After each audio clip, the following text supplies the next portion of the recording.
Travailler pour tout, travailler pour tout. C'est ça, l'égalité de droit. Travailler pour tout, travailler pour tout. C'est ça, l'égalité de droit. Travailler pour tout, travailler pour tout. C'est ça, l'égalité de droit. Travailler pour tout, travailler pour tout. C'est ça, l'égalité de droit. Travailler pour tout, travailler pour tout. C'est ça, l'égalité de droit. Travailler pour tout, travailler pour tout. C'est ça, l'égalité de droit. Solidarité avec les sans-papiers du monde entier pour égaliser. Solidarité avec des travailleurs et sans-papiers pour les guichets régularisés. Le jeu de la misère, le travail précaire, et cette société-là, on ne veut pas.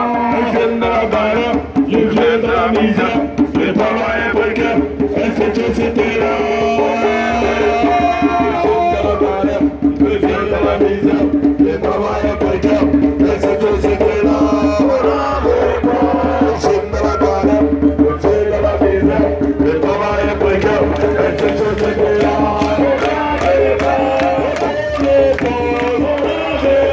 Régularisation de tous les sans-papiers. C'est pas des sans-papiers, c'est des policiers.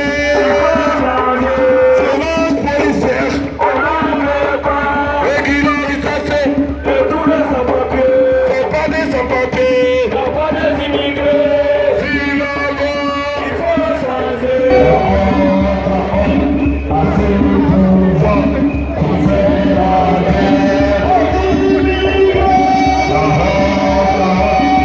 Qu'est-ce qu'on veut les camarades? Qu'est-ce qu'on veut? Ça fait nous, bientôt ça fera 2 ans qu'on est en lutte. Le ministère du Travail, dans l'un de ses discours, moi j'ai entendu, il dit que vraiment ils ont besoin de ces mains étrangères. Et nous on est là en tant que travailleurs dans ce pays-là, ils ont besoin de nous. Donc il faut régulariser, camarades. C'est ça, il faut régulariser. Mais 2 ans, des camarades qui sont en lutte juste pour les droits, pour obtenir les droits, des personnes qui travaillent, qui cotisent ici, qui n'ont pas de droit au chômage. C'est illégal. Les cotisations sont rentes. Et ils nous demandent de fournir des bulletins de paye. Des travailleurs sans papier, des personnes qui disent qu'ils n'ont pas le droit de travailler, mais ils nous disent pour être régularisés, il faut donner des bulletins de paye. C'est absurde. Et l'autre force, c'est les mobilisations. Il ne faut pas qu'on baisse les bras. Même si tu as un récépissé ou tu as une carte, s'ils nous disent des métiers en tension, ça veut dire demain tu es régularisé, mais au moment où tu cotises, tu n'as pas le droit au chômage, ils vont te retirer la carte, tu perds tout. Même ceux qui ont des cartes actuellement, ils sont en danger. C'est ça. Et c'est une loi qui est en train de venir, une loi qui est plus répressive. Donc, on n'a pas le droit, nous, surtout, travailleurs étrangers ici en France, de baisser les bras. Et puis, c'est l'État qui nous a exploités. C'est la Poste qui dit Poste DPD, dit l'État. C'est eux-mêmes qui nous ont exploités. Exploitation. On en a marre. Travail illégal. On en a marre. Monopole. On en a marre. TPD. On en a marre. Patron voyou. On en a marre. BTP. On en a marre. Restauration. On en a marre. Dans le ménage. On en a marre. La préfecture. On en a marre. Circulaire Valls. On en a La marre. préfecture. On en a marre. Viens demain. On en a marre. Après demain. On en a marre. Après y a rien. On en a marre. Les occupés. On en a marre. Les IRT. On en a marre. Fin de rétention. On en a marre. La loi Darmanin. On en a marre. Projet de loi. On en a marre. Le ministre du Travail. On en a marre. Olivier Dussopt. On en a marre. Le cas par cas. On n'en veut pas. Il me semble bien qu'il nous avait dit qu'il allait jouer un rôle intermédiaire entre nous et le ministère de l'Intérieur. Donc ils nous disent aujourd'hui que ça ne relève pas de leurs compétences, ça relève du ministère de l'Intérieur. C'est des pipeaux. Vous êtes des ministères du Travail et c'est un conflit de travail. Prenez votre responsabilité au moins. Arrêtez de mentir un peu. Le ministre de l'Intérieur du Travail, M. Olivier Dussopt, on l'a vu. J'étais dans la délégation de Solidaire, on a vu ce monsieur-là. Il était encore tout nouveau. Hein. Voilà. Et il nous avait pris des promesses, il avait pris des promesses, des engagements. Il a même pris des nombres des 3 piquets à l'époque, des Chronopost, des DPD, des RSI. Et qu'il a dit il va faire bouger les choses.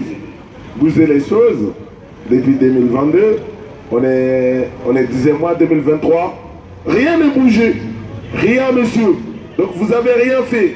Ce qui se passe, on le sait. Ça s'appelle délocalisation sur place. Les boulots qui peuvent délocaliser, ils ont délocalisé ça, ils ont envoyé ailleurs. Réponse, Bolloré exploiter le port au Cameroun. On le sait tous.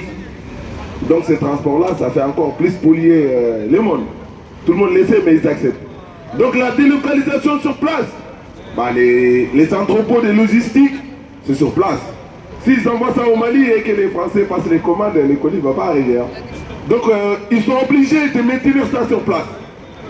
Les champs que les gens doivent cultiver, ils sont obligés de maintenir ça sur place. Les chantiers, les marteaux-piqueurs, s'ils envoient un bâtiment au Mali, les Français ne vont pas habiter là-bas. Ça ne marchera pas. Ils sont obligés de le maintenir sur place. Donc, résultat maintenant, les nettoyages, la restauration, tout ça c'est sur place, on ne peut pas le délocaliser. Qu'est-ce qu'on fait maintenant? Donc, on va profiter des main-d'œuvre plus précaires, comme ils aiment trop dire, travailleurs sans papier. Le patronat, il va se faire un maximum de profits, et l'État aussi d'ailleurs, parce que les cotisations, les impôts, c'est prélevé automatiquement. Ils ne se demandent pas combien de personnes travaillent. Hein. La pièce d'identité, elle fait combien d'heures par mois, ils s'en foutent. Donc ils prennent la cotisation. Le patronat fait le maximum de profits. L'État aussi encaisse le maximum de profits. Et comment ils font maintenant? Par la sous-traitance. Comme c'est la Poste, les combats c'est la Poste, c'est Chronopost, c'est DPD. Ils passent par la sous-traitance. Comme ça, l'État n'est au courant de rien par ces pratiques-là et faire travailler des travailleurs en situation irrégulière. Nous, on n'est pas au courant, c'est le pas d'intérim, c'est les sous-traitants. Les sous-traitants, ils vont dire quoi? C'est des usurpations d'identité. J'ai été trompé. Oh là là, quelle honte. Comment vous avez été trompé? C'est pas une usurpation d'identité. Foutez-nous la paix. Ils savaient que les gens étaient en situation irrégulière, ils en ont profité. Donc maintenant, il est temps de payer. Le minimum qu'ils peuvent faire, c'est régulariser les camarades. Ça, c'est minimum. On ne demande pas de rembourser les heures supplémentaires qu'ils ont volées. Hein. On ne leur demande rien. On demande juste notre droit qui est la régularisation. Alors, je ne veux pas monopoliser encore trop la parole. Ce système qui est sur place, qui vise à nous précariser, qui va vers une maltraitance, qui va vers une criminalisation, qui va vers une discrimination, qui finit par le racisme. Ce système-là, nous sommes votre adversaire, pour ne pas dire que votre ennemi, comme il a si bien dit Monsieur le Président. Donc nous sommes votre adversaire et le combat il va continuer jusqu'au bout. Nous sommes votre adversaire, les racistes qui disent à la télé, les punaises de lit, c'est à cause de l'immigration. C'est eux les punaises de lit, on est obligé de répondre. Ce qui nous qualifie de punaises de lit, c'est surtout les punaises de lit. Parce que c'est ces immigrés-là qui nettoient leurs locaux. C'est ces immigrés-là qui vident leurs poubelles. C'est ces immigrés-là qui déchargent leurs colis. C'est ces immigrés-là qui traitent leurs colis. C'est ces immigrés-là qui construisent vos bâtiments. Alors c'est vous les punaises de lit, c'est pas nous. Alors la lutte continue, on ne lâchera rien. Les jeunes dans la galère, le vieux dans la misère, des travailleurs précaires. Et cette société-là, on n'en veut pas. Les jeunes dans la galère, le vieux dans la misère, des travailleurs précaires. Et cette société-là, on n'en veut pas. Merci camarades, la lutte continue, merci à vous.